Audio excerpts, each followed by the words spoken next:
Assalamualaikum warahmatullahi wabarakatuh. Halo teman-teman semua, selamat datang di channel Seputar Rezeki.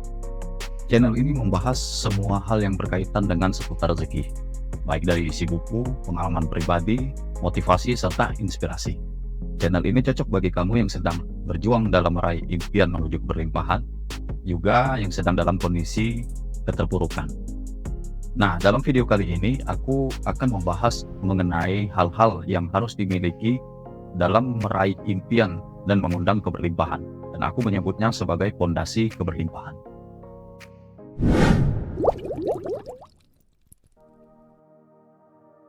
Kalau kamu sudah mencoba berbagai macam cara dan amalan-amalan tertentu untuk meraih impian dan mengundang keberlimpahan, tapi hal-hal itu belum juga terwujud, maka coba kamu terapkan hal-hal yang menjadi fondasi keberlimpahan berikut dalam kehidupanmu.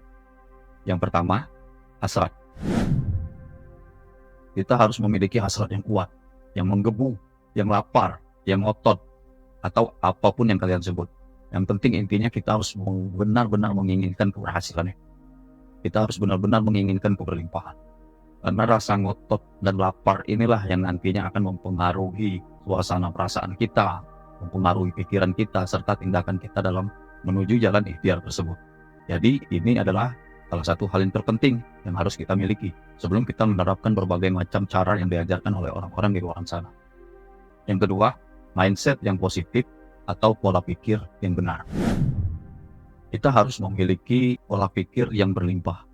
Atau kalau di dalam buku David R. Covey yang berjudul The 7 Habits Highly Effective, dia menyebutkan ada dua macam pola pikir manusia, yaitu scarcity mindset dan abundance mindset. Kalau aku jelasin tentang dua macam pola pikir ini, mungkin durasi ini akan terlalu panjang. Jadi intinya kita harus memiliki mindset keberlimpahan, yaitu abundance mindset, yang mana pola pikir ini beranggapan bahwasanya alam semesta ini berlimpah dan tanpa batas. Tentunya dengan pola pikir berkelimpahan ini, kita akan menyadari alam semesta ini begitu berlimpah dan begitu tidak terbatas, sehingga kita sendiri tidak membatasi apa-apa yang ada dalam pikiran kita. Yang jelas intinya kita harus memiliki abundance mindset atau mindset keberlimpahan. Karena mindset keberlimpahan ini cenderung pola pikir bahwasanya alam semesta ini diciptakan dengan keberlimpahan yang tiada batas. Karena kebanyakan yang membatasi impian kita adalah pemikiran kita sendiri. Maka dari itu, terapkanlah mindset keberlimpahan ini dalam kehidupanmu, agar kamu lebih memiliki rasa percaya diri, keyakinan yang kuat, bahwasanya nggak ada yang nggak mungkin dalam apa yang kamu impikan, selagi itu bisa dicerna oleh akal sehat. Karena kalau impianmu itu kayak jadi Hulk, Thor, atau superhero yang lain, mungkin agak nggak masuk akal. Mindset berikutnya yaitu mental kaya. Mental kaya ini adalah bentuk kesiapan kita dalam menerima keberlimpahan yang akan hadir dalam kehidupan kita. Dengan cara kita memantaskan diri.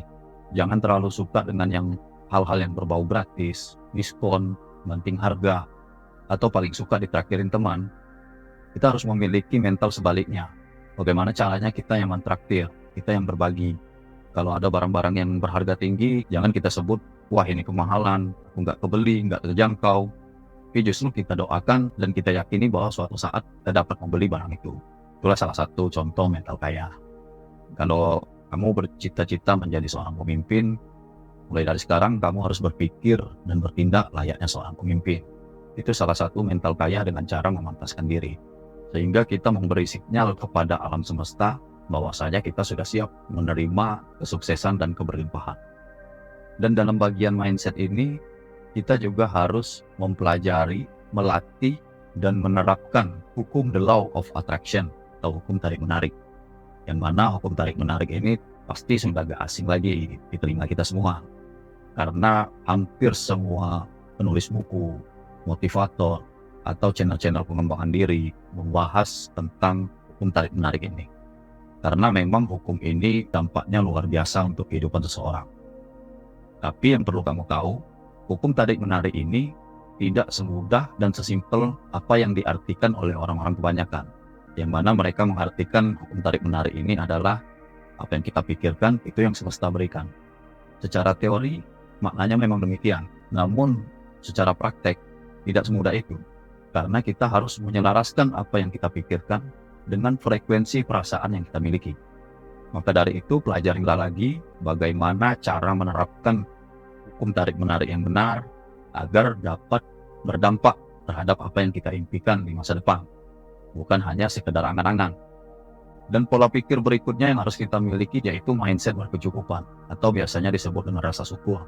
Jadi kita harus dibiasakan bersyukur minimal setiap bangun pagi dan menjelang tidur di malam hari. Karena rasa syukur ini dampaknya luar biasa. Walaupun mungkin saat ini kita bersyukur dengan sedikit dipaksakan, karena sedikit banyak kita masih mengeluh dengan apa yang kita jalani saat ini, apa yang terjadi dalam kehidupan kita saat ini. Tapi mulailah dilatih, walaupun dipaksakan, sampai nanti kamu menemukan titik di mana rasa syukur itu benar-benar dari relung hatimu yang paling dalam. Ketika syukur itu benar-benar sudah dirasakan dengan ikhlas, maka percayalah, ada suatu keajaiban yang akan datang. Karena sebagai umat muslim kita meyakini Tuhan menjanjikan bahwasanya orang yang bersyukur nikmatnya akan ditambah.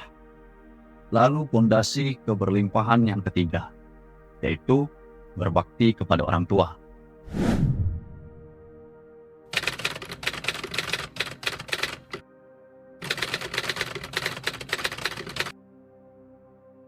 Mungkin kita sudah banyak mendengar tokoh-tokoh besar atau orang-orang yang sudah memiliki kebebasan secara finansial. Kalau ditanya apa rumus sukses hidup Anda, kebanyakan mereka menyebutkan karena baktinya terhadap orang tua, terutama ibu.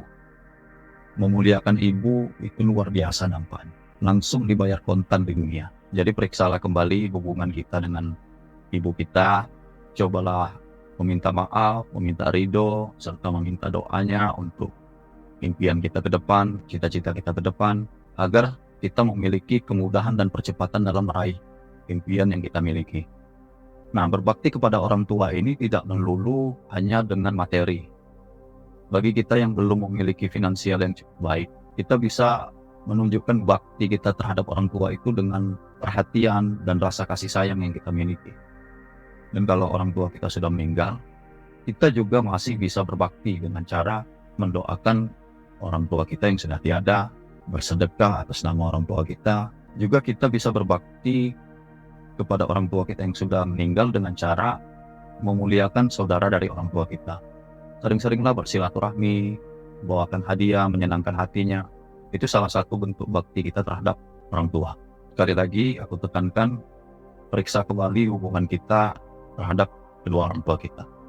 Dan jangan ditunda, setelah menonton video ini, segeralah meminta maaf, meminta ridhonya, serta meminta doa untuk kemudahan dalam ikhtiar kita menuju keberlimpahan.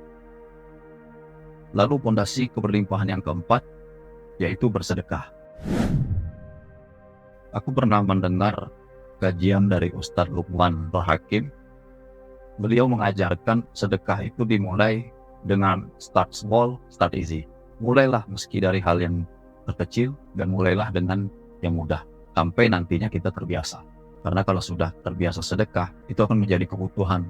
Karena sejatinya yang butuh sedekah itu bukan orang yang kita sedekahi, tapi justru diri kita sendiri yang butuh akan sedekah. Nah, sedekah ini mau terang-terangan boleh, mau diam-diam itu lebih baik. Sedekah itu harus dipaksakan. Jangan mikir ikhlas nggak ikhlas, karena ikhlas nggak ikhlas sedekah itu pasti dibalas. Karena balasan dari sedekah itu adalah janji Tuhan, dan janji Tuhan itu pasti. Jadi mulai saat ini nggak usah ragu-ragu lagi, nggak usah takut-takut untuk bersedekah, karena nggak akan berkurang harta yang disedekahkan. Jadi itulah 4 hal fondasi untuk meraih keberlimpahan. Yang pertama, hasrat yang menggebu. Yang kedua, kita harus memiliki mindset dan pola pikir yang baik. Kita harus memiliki mindset keberlimpahan. Kita memiliki mental kaya dan menerapkan hukum tarik-menarik dengan baik atau law of attraction. Lalu senantiasa bersyukur, minimal setiap bangun pagi dan menjelang tidur. Lalu berikutnya kita harus berbakti kepada orang tua, terutama ibu. Lalu yang terakhir, bersedekah. Kalau 4 hal fondasi keberlimpahan ini kita terapkan secara disiplin dan konsisten, Tuhan akan menggerakkan semesta ini untuk menyelaraskan semua energi dan frekuensi agar terhubung antara satu dengan yang lainnya, untuk membuka dan mempermudah jalan kita menuju apa yang kita impikan dan kita cita-citakan. Tentunya dengan keyakinan yang penuh tanpa penolakan sedikit pun. Coba terapkanlah 4 hal ini secara disiplin dan konsisten. Lalu lihatlah hasilnya dalam 99 hari. Kamu akan merasakan dampak yang luar biasa. Baiklah teman-teman, sampai di sini dulu video kali ini. Aku doakan apapun yang kalian impikan dan kalian cita-citakan terwujud dengan segala kemudahannya. Sampai ketemu di video berikutnya. Semoga video ini bermanfaat. Salam berkah berlimpah.